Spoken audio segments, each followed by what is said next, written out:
So, in the previous lecture we were looking at types of random variables.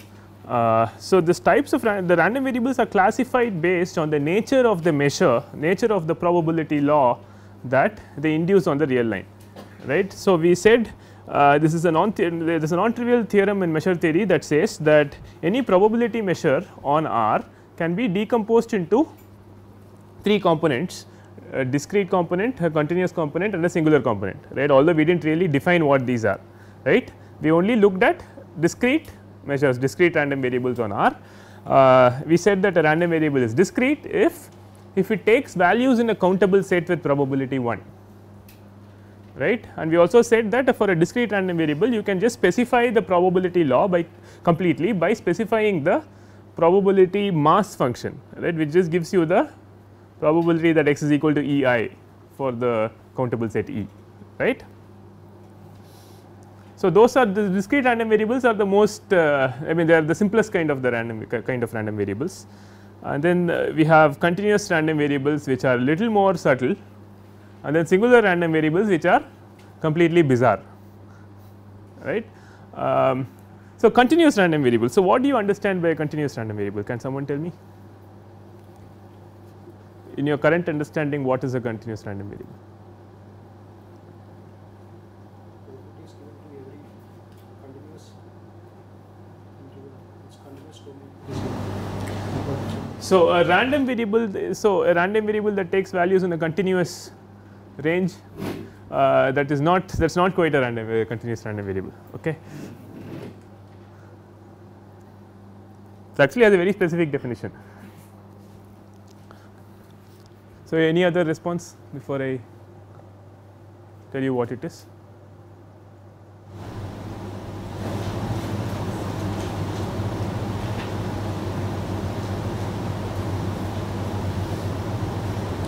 See, a random variable is said to be a continuous random variable if the probability law P x assigned to 0 measure Borel sets is 0.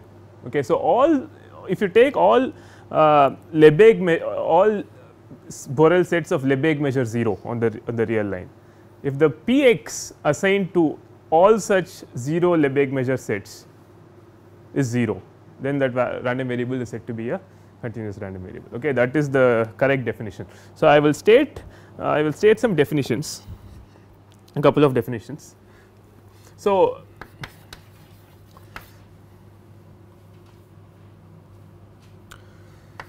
let nu and mu be measures defined on omega f. So, you have some measurable space omega f, and let us say you have 2 measures defined on this measurable space. Then we say nu is absolutely continuous with respect to mu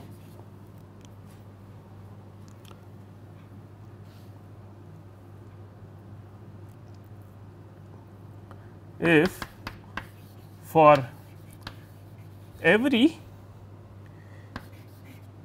n in f such that mu n equal to 0, we have nu n equal to 0.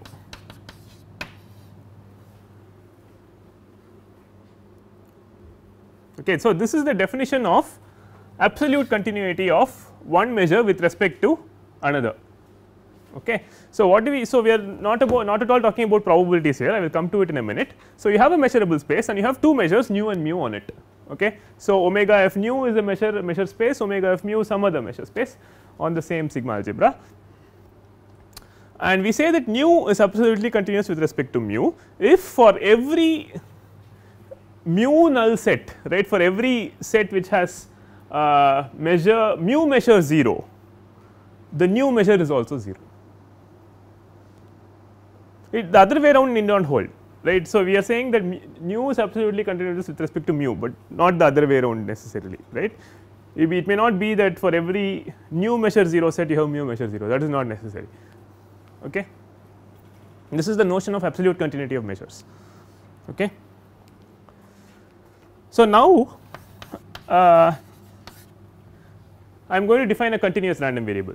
See, on continuous random variable the action is on RBR, right. So, you have, so what do you have, so right, to just to give you a recap. So, you have your omega, so you have your omega f p and then your random variable that maps. So, the random variable such that the pre image of Borel sets is f measurable, right, that is your random variable. Now, this is our familiar RBR, right, this is our measurable space RBR. Now, on this measurable space we have two measures, right, that we can talk about. So, the one is our familiar Lebesgue measure RBR lambda, right, which just is length, right. The other measure is the measure induced by the random variable x, which is the probability law p x, right. So, on this measurable space I can speak about two measures, Lebesgue measure and p x. P x is a probability measure, Lebesgue measure is not. So, I am going to say that the random variable x is continuous if I am going to replace nu with p x and mu with lambda, that is it. Okay. Definition: a random variable x is said to be continuous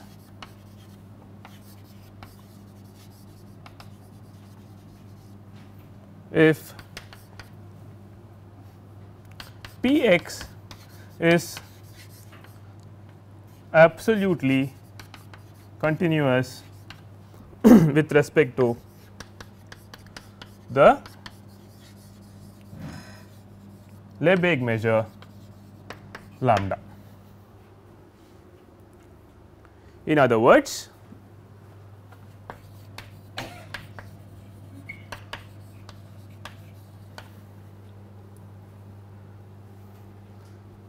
x is said to be a continuous random variable if for every Borel set n of Lebesgue measure 0, we have p x of n equal to 0.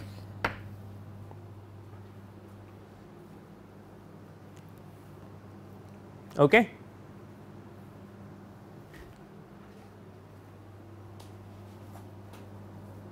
Is the definition clear? So, random variable is said to be a continuous random variable if you take any set, any Borel set of 0 Lebesgue measure, 0 length. Okay. All 0 length sets must have p x 0, the probability measure sitting on any 0 length set must in fact be 0 for every 0 length set. Okay. Then the random variable is said to be continuous. Is that clear? Any questions? So, it is a popular misunderstanding that a random variable is continuous if all singletons have probability 0. That is not correct. Okay. So, in particular, see, from here you can see that singletons have 0 Lebesgue measure, right. So, if n is a singleton set just containing one point on the real line, it has 0 Lebesgue measure, therefore, it must have 0 probability measure, right. So, it is true that for a continuous random variable all singletons, the single point on the real line will have probability 0, but that does not define a continuous random variable. For every Lebesgue measure 0 set you need probability measure equal to 0, because in fact even for singular random variables it is true that singletons have 0 probability. Okay.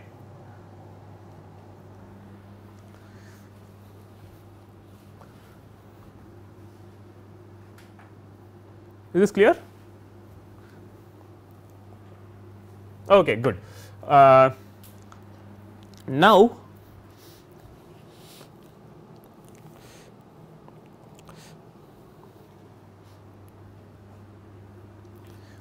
I am going to state a result, another important result from measure theory, which again I will state without proof. okay, but it's good for us to know what it states rather than how it's proven. Okay. It's a very important theorem called Redon-Nikodym theorem.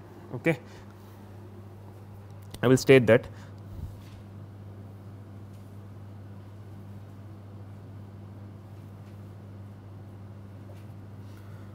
So,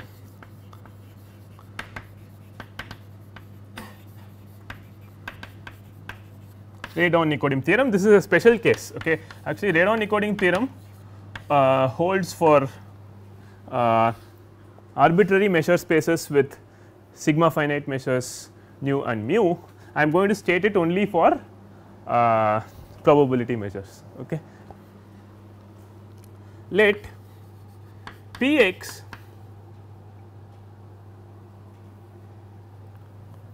so let x be a continuous random variable, i.e. p x be absolutely continuous with respect to Lebesgue measure.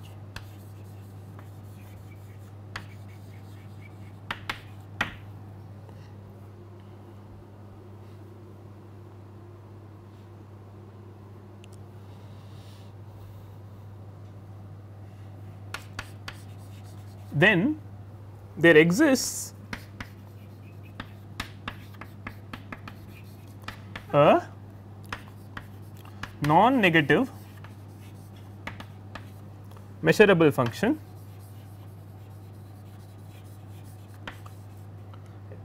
f suffix x from R to 0 infinity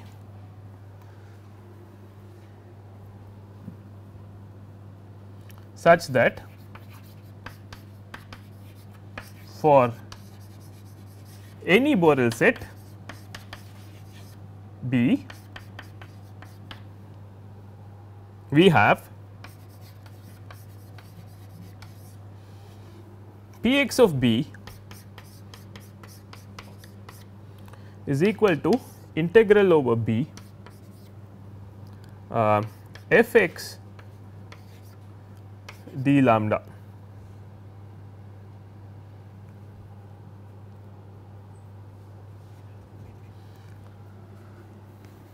So, actually Redon-Nikodym theorem says if you have if you have nu, if you have two sigma finite measures nu with absolutely continuous with respect to mu, then you have a similar result nu x of any set is equal to integral of if integral of some non measurable some measurable function with respect to the other measure. Okay. So, I have stated this for a particular case of probability measures, and you just need to understand what it roughly says at this point. Okay. In fact, as a matter of fact, you will not quite completely understand what this says, because the main problem is you do not understand what this means at this point. Okay. We will get to this in a few weeks. Okay. But let me in plain English try to explain to you what this really means. All right. So, you have a continuous random variable, so that this p x is absolutely continuous with respect to Lebesgue measure, that everybody is with me, right. So, for every Lebesgue measure 0 set, you have p x is 0, p x of that set is 0. Now, this Redon-Nikodym theorem says that you take any Borel set you want, not necessarily 0 measure Borel set, and let us say for that Borel set I want to compute p x of B, right, that is the probability law. It says that for any such Borel set I can write p x of B as the integral of a non-negative function, non-negative measurable function with respect to the Lebesgue measure. This is what is known as a Lebesgue integral. Okay. You have not really encountered this so far, but you can just think of this as, so for now if this bothers you, you can just take this as f x dx. Okay. You are just integrating over the real line. Okay. If this d lambda is bothering you, just write it as dx. You are integrating over that Borel set f x dx, right. This f x is some non-measurable some non-negative measurable function, and you are integrating over a Borel set. Now, you do not know what integrating over a Borel set means, you only know integrating over intervals a to b, right.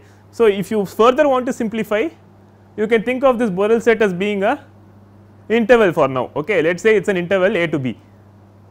Okay, then this Radon-Nikodym theorem says p x of a to b, the probability of lying the random variable being in a to b, is equal to integral a to b f x dx. Okay, but it is true not just for intervals, it is true also for Borel sets, which can be quite bizarre, as you know, right. Let us leave that alone for the moment.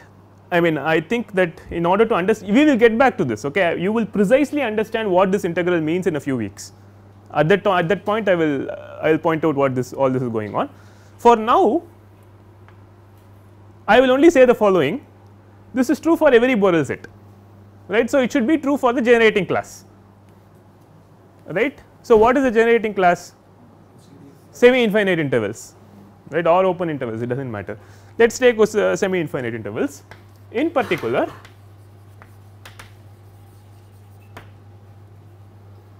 p x of minus infinity x, right, which is nothing but what is this? This is the CDF, right, which is nothing but the CDF at x is equal to integral f x of x dx. Now, you are integrating over the set minus infinity to x. So, you might as well write that if it is just integral over an interval, the Lebesgue integral coincides with the Riemann integral, which you are familiar with, right. That is it. Okay. So, for our practical purposes, at this point all you need to understand is that this Radon-Nikodym theorem tells you that your CDF can be written as the integral of a non-negative function, non-negative measurable function. There exists some non-negative measurable function whose integral is your CDF. This is true for all x. Okay. With me? Any questions? So, this f x is a non-negative measurable function. Okay. It only takes values greater than or equal to 0. Okay. It can take any non-negative value. If you integrate f x, you get CDF, and in general if you integrate f x over some Borel set, you will get the probability of the Borel set. The only problem is you do not know what this means precisely at this point, which I will tell you later, but this you will understand at this point.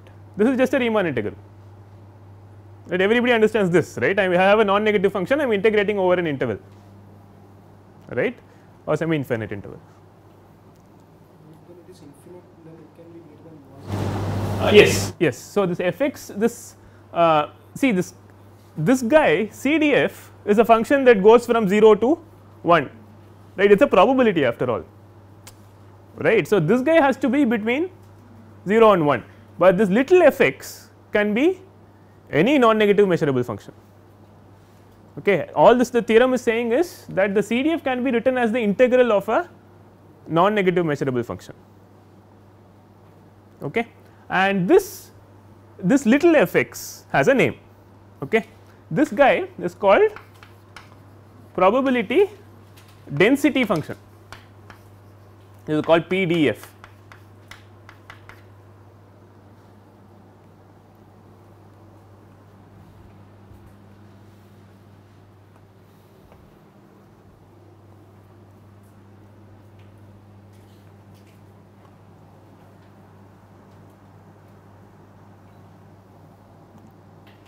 Okay.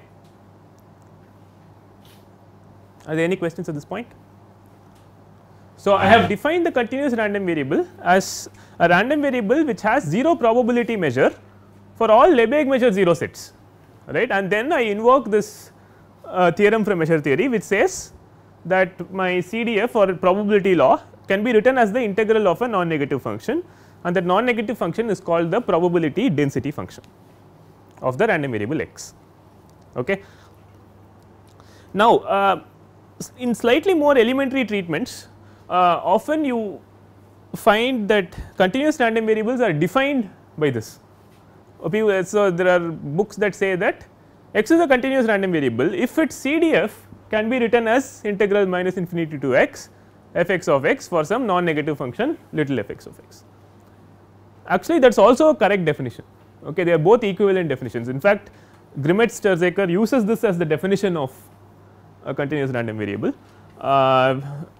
Whereas I mean what I have tried to do here is that it is not important to really go down to the nuts and bolts of Radon-Nikodym theorem for us, but I just want to place in context where this density function is coming from. Okay, all of you know probability density function, right? You have encountered it in some form or the other. I am just bringing it out in a a natural way from a measure theoretic theorem. Okay. So, any questions?